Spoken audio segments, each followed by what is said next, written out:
सावरकर गुरुजी यांचे फोटो घरात असायचे आणि तिथपासून ते संस्कार सुरू झाले आणि 1991-92 पासून साधारण एक पदाधिकारी एक कार्यकर्ती म्हणून प्रवास सुरू झाला आणि माझ्या सर्व प्रवासाचे साक्षीदार इथे बसलेले भाई गिरकर आहेत, कारण ते मुंबई भारतीय जनता पार्टीचे अध्यक्ष होते आणि तेव्हा मी महिला आघाडीचे अध्यक्ष होते.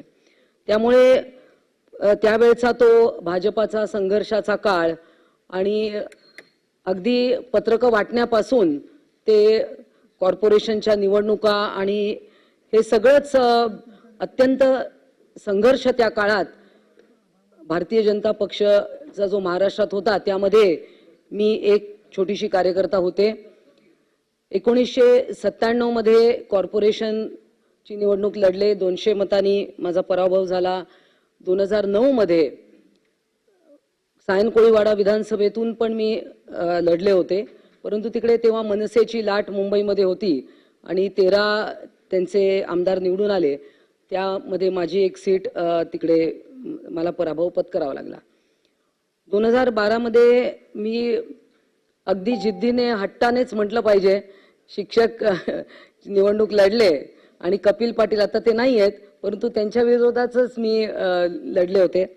अर्थात म्हणजे राजकीय जीवनामध्ये आपल्याला एखादं उद्दिष्ट साध्य करायचं आहे, एखाद्या सभागृहाचं सदस्य व्हायचं आहे आणि त्यामार्फत जनतेचं काम करायचं आहे, हे ध्येय अगदी म्हणजे जेव्हा मी शिवतीर्थावर माझ्या वडिलांसोबत बाळासाहेब ठाकरे यांची भाषणं असतील, अटल बिहारी वाजपेयी, लालकृष्ण अडवाणी यांची भाषणं ऐकायला जायचे, तेव्हापासूनच ह्या सगळ्या इच्छा मनात उत्पन्न झाल्या आणि समाजसेवेचं जे बीज आहे ते तेव्हापासूनच माझ्यामध्ये रोवलं गेलं. अर्थात 2012 मध्ये मी शिवसेनेत प्रवेश केला आणि माननीय उद्धवजी ठाकरे यांच्या नेतृत्वात काम करायला सुरुवात केली.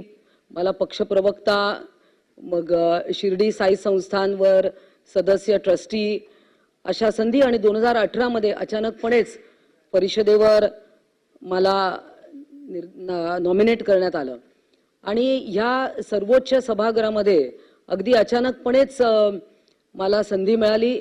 त्याबद्दल अर्थातच मी शिवसेनेची आणि माननीय उद्धवजी ठाकरे यांची ऋणी आहे.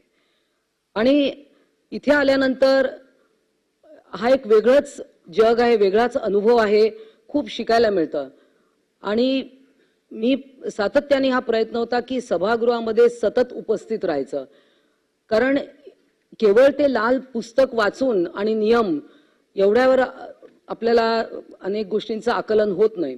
परंतु आता इथे अनिल परब उपस्थित नाही, परंतु मला त्यांच्या अपरोक्षही एक गोष्ट सांगावी लागेल की म्हणजे हे जे कार्य आहे इथलं विधान परिषदेतलं ते त्यांच्याकडे बघून बघून मी बऱ्याच गोष्टी शिकले.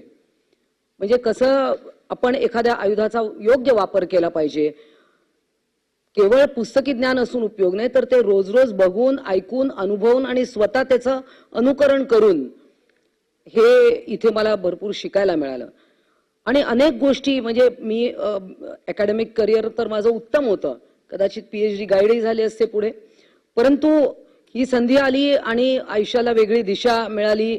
राजकीय जीवनाचा एक नवीन अध्याय माझा सुरू झाला आणि हे सगळं सभागृहाचं कामकाज मी अत्यंत मनापासून आणि खूप एन्जॉय केलं, कारण खूप विविध विषयांचा अभ्यास करायला मिळतो. हा म्हणजे पर्यावरणाचे विषय असतील, महिलांचे तर असतीलच, जे आम्ही माननीय उपसभापती यांच्याकडे बघत बघतच बऱ्याच गोष्टी, कारण आपण सगळेजण एकमेकांकडे शिकत असतो. जसं आता इथे बरीच मंडळी, मला काही काहींची नावं घ्यायची होती पण ते इथे नाही आहेत. कपिल पाटील आहेत, त्यांच्याकडनं बरेच शिक्षणासारखं आहे. सुनील शिंदे ग्रासरूट वर्कर, ते कशा पद्धतीने विषय मांडतात, अशा बऱ्याच गोष्टी एकमेकांकडून शिकण्यासारख्या असतात. मला तर खरं अजून बऱ्याच लोकांबद्दल बोलायचं होतं की त्यांच्याकडनं काय काय शिकले, पण ते समोर असते तर अधिक मजा आली असती बोलण्यात.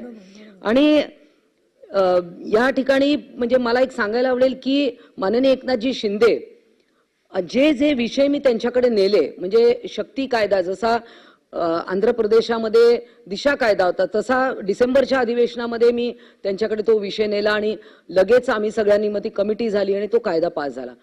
असं काहीतरी कन्स्ट्रक्टिव्ह करत असताना खूप आनंद झाला.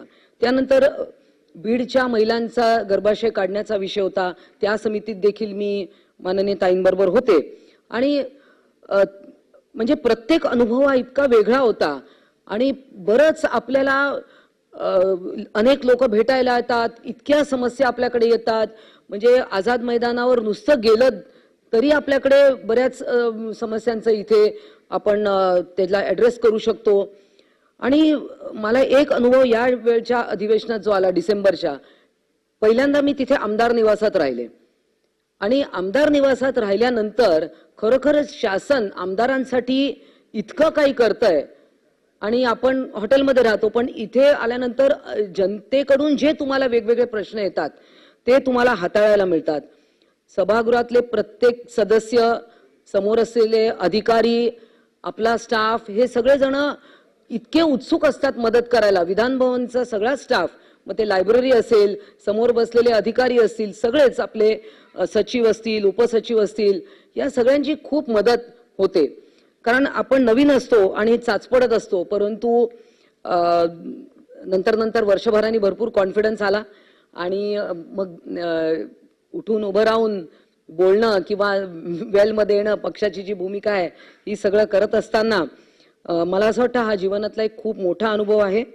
आणि हे पुढे जात असताना कुठल्याही नवीन कार्यकर्तीला मी हेच सांगेन की किंवा नवीन सदस्य जे आहेत, मी पाहते की काही जण इकडे सभागृहात पूर्ण वेळ नसतात, परंतु आपण पूर्ण वेळ इथे बसलं पाहिजे. जरी आपला प्रश्न असेल, आपली लक्षवेधी नसेल, तरी त्या लक्षवेधीतून आपण आपल्याला शिकण्यासारखं आणि आपल्याला पण त्यातनं आपला एखादा रेफरन्स असतो, तो आपल्याला त्वरित आठवला तर इथे बोलता येतं. आणि उपसभापती यांच्याशी माझं आदनमन्न व्हायचं की बोला, कारण त्या समोरून बघायच्या, त्या नेहमी म्हणतात पण की माझी अस्वस्थता त्यांना चेहऱ्यावरून दिसायची की बोलू दिलं नाही की अस्वस्थ होते आणि मग शेवटी त्या द्यायच्या बोलायला. तर अर्थात त्या सगळ्याच गोष्टींचा एक हा अनुभव खूप आनंददायी असतो.